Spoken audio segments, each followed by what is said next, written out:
Revenons à présent sur ces images filmées lundi en Cisjordanie. L'armée israélienne a détruit 70 pylônes implantés dans un village du territoire palestinien occupé par Israël.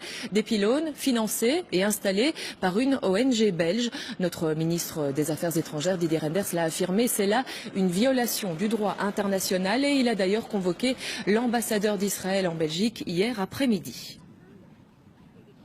L'ambassadeur d'Israël, Jacques Reva, qui est notre invité aujourd'hui. Merci d'être avec nous, monsieur. Notre ministre parle de violation des droits de l'homme. Vous, comment qualifiez-vous cette destruction de pylônes? Donc, il a parlé de violation du droit international. Le droit international. Qui peut et qui touche au quotidien à des personnes, à des villageois. Non, je qualifie ça comme apparemment un malentendu, peut-être dans le meilleur des cas. Si nous parlons de violation du droit international, je vous remercie de me donner l'occasion de remettre les choses de recadrer les choses. La gestion de la Cisjordanie se fait en vertu des accords intérimaire entre le gouvernement israélien et l'autorité palestinienne. Il y a trois zones par l'armée israélienne. 3 zones avec compétences et responsabilités différentes. Cette zone est sous compétences et responsabilités israéliennes. Donc tout projet de développement que nous encourageons en général pour améliorer le niveau de vie de la population palestinienne doit se faire conformément aussi à la règle, à la loi qui fait partie des accords internationaux. Et dans ce cas, avec des questions. Ici, ces pylônes, ils étaient installés avec autorisation ou non israélienne? Alors, apparemment, cela, non. Il y a, si je comprends bien, un projet beaucoup plus vaste. Cette petite partie n'a jamais été autorisée. Et c'est l'argument qui justifie la destruction? Alors, ce n'est pas la première fois que les autorités belges locales, palestiniennes, les ONG impliquées. Je ne vais pas ici accuser le gouvernement belge, il n'est pas le seul, il fait partie, il a financé, c'est très important. Mais le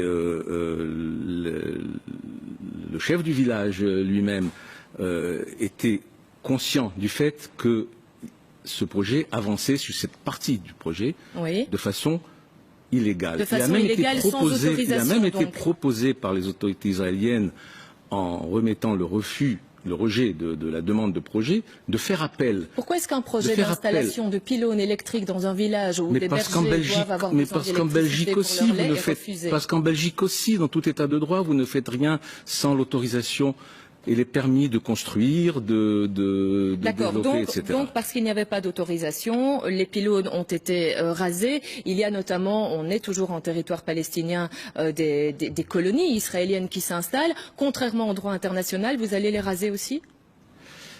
Israël a rasé des implantations chaque fois que nous sommes arrivés à un accord de paix, qu'il a été décidé de raser, d'évacuer la population israélienne.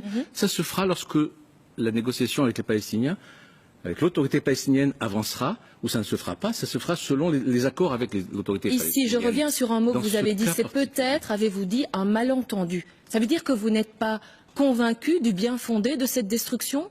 Il y a un doute toujours? Non, il n'y a pas un doute sur le bien fondé légal, conformément à l'absence de permis d'avancer dans ce projet, sur lequel on a avancé sans permis, je le répète, comme ça ne se ferait pas en Belgique. Mais dans la Convention de Genève, puisqu'on parlait du droit international, il est précisé que dans un territoire occupé, administré par une armée, on doit quand même laisser à la population les besoins nécessaires, l'eau, l'électricité. Et il a été convenu comment ces installations se feront aussi, conformément aux autorisations accordées. Et là, pour vous, ce n'était pas le cas. Et ce n'était pas le cas. Non seulement ce n'est pas le cas, il y a eu refus, et encore une fois, sur cette petite partie de tout le projet.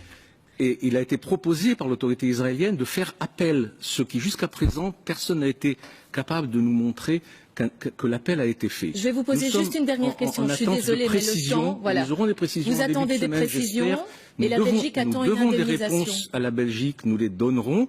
Je veux juste souligner un dernier point très important dans le communiqué du ministre Reynders, qui est très important. Dites-moi vite. Le dernier point, c'est comment faire à partir de maintenant pour que ce genre de situation ne se répète pas. Mais on va rester sur cette situation-ci parce qu'on ne va pas pouvoir évoquer l'avenir, mais sur ce point-ci. Donc pour vous, malentendu, attente de précision et réponse donnée à la Belgique dans les jours qui viennent. Voilà, et agir selon ce qui est officiel et non pas ce qui est interdit. Monsieur Reva, merci d'être venu sur ce plateau. Merci à vous. C'est moi qui vous remercie.